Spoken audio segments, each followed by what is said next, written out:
somewhere. Hi John, hi Shelley. Joe Biden's talked a lot about Taiwan, and so I'd like to know your feelings about Taiwanese independence and the sunflower movement, and what's your feelings about Taiwanese self-determination and independence, that's all.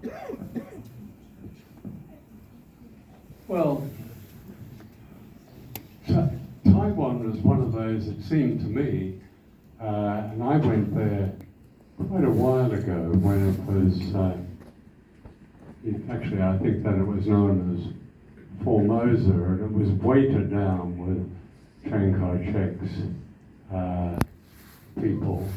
It's changed a great deal since then.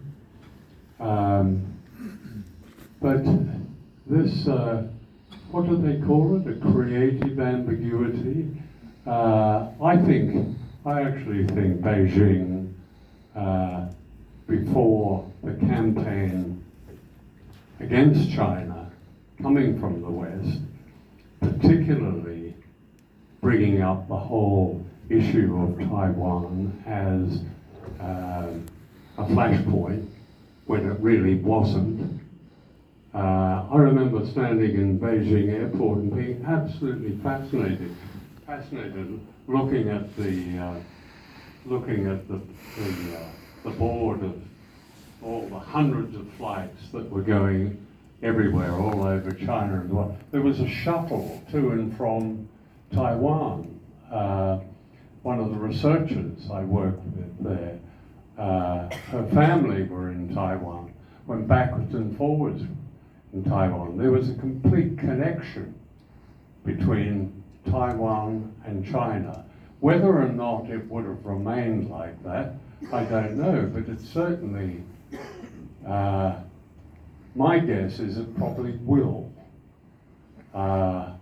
because there's just too much grief generally for China to, and it doesn't make sense. China almost is so, it seems to me, looks at its own history and sees the bloodletting in its history.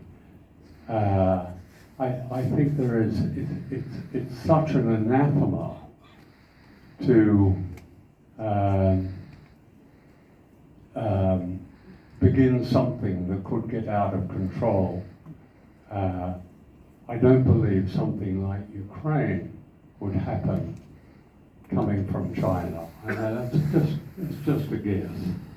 So the answer to the question is, I don't know what will happen there.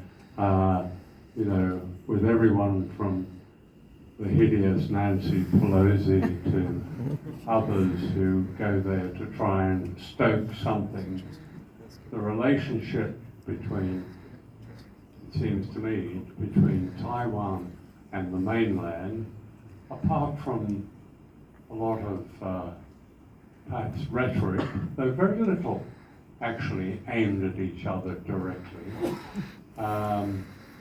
will go on in this, if you like, ambiguous way. Thank you, John. We've got time for at least a couple more.